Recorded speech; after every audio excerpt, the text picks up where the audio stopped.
Hi, my thesis is what is arachnophobia and how does it affect people in everyday life?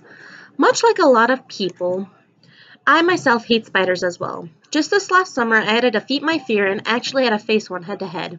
I was home alone and around 10 o'clock, I was almost finished with my homework when, lo and behold, while I was grabbing my backpack, a huge spider frightened me. Abruptly, not knowing what to do, I immediately sought out the help of my friends via Snapchat for their support and advice. Having been mocked and ridiculed for being so absurd for not killing the spider on the spot, I was still fighting against myself, building the spider into my worst nightmare.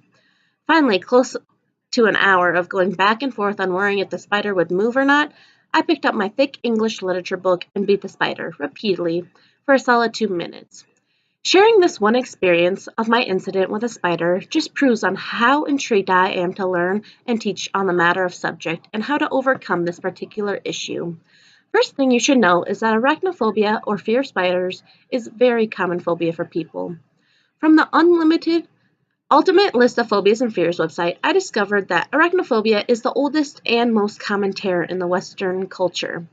In a journal article called Arachnophobia by Jessica Brown, one theory of the beginning of arachnophobia was from our ancestors just trying to stay alive. This primitive behavior is said to be passed down by evolution and is one of the factors of the fear of spiders. She also later states that arachnophobia affects millions of people around the world. According to Healthotopia's website, arachnophobia, fear of spiders, causes, symptoms, and treatments. This phobia is the third worst that people suffer from. They go on saying that at least 3.5 to 6.1% of the population is likely to have this fear, along with 30.5% of the US to have it. What shocked me was that out of these statistics, merely 2% has sought out help from an expert, and women are the majority who have it.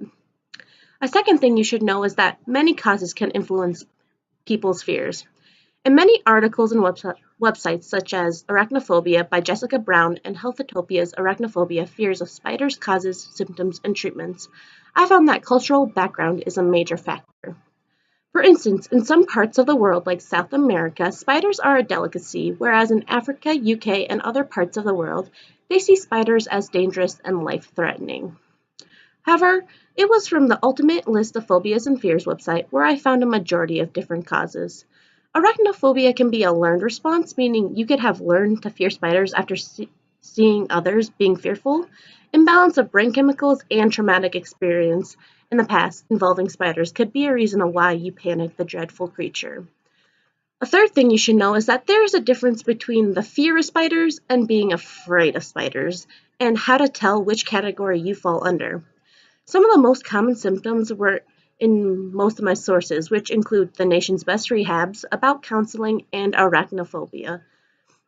These sources stated you may experience dizziness, hot or cold flashes, chest pains, rapid heartbeat, thoughts of death, nausea, trembling, sweating, and inability to distinguish between reality and unreality.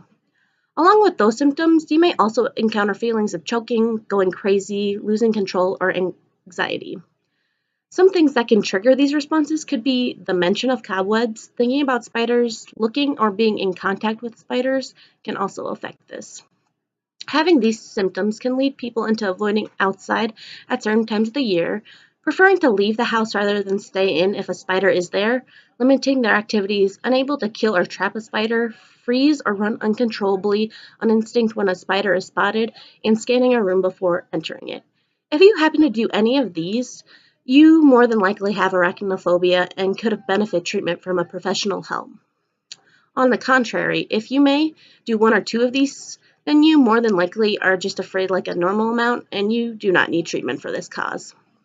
The last thing you should know is that people have established treatment plans for arachnophobia to help overcome this fear. According to Jessica Brown's journal article, Arachnophobia, techniques like cognitive behavior therapy, systematic desensitization, and anti-anxiety and sleep medication are all ways to help people who suffer from arachnophobia. In CBT, a counselor will work with a patient to alter their patterns of thought. Depending on severity, they may also use mild exposure to their phobia to see how they stress out. Systematic desensitization works more on relaxation techniques that they can use on a daily basis. This includes writing down several versions of encounters that involve spiders and situations and how to deal with them. As for medication, if a professional healthcare worker feels that you are in need of it, it can be very beneficial. Some common medications given are anti-anxiety and antidepressants. Some other methods of treatment I found was that of Health Research Funding website. There I found that hypnotherapy and virtual reality are two common treatments used today by psychiatrists.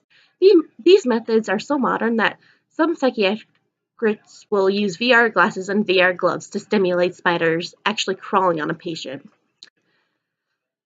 Now, having exposed the fear and ripping it symbolically apart with information, you should be able to overcome or at least get help if you feel like your fear is becoming a nuisance.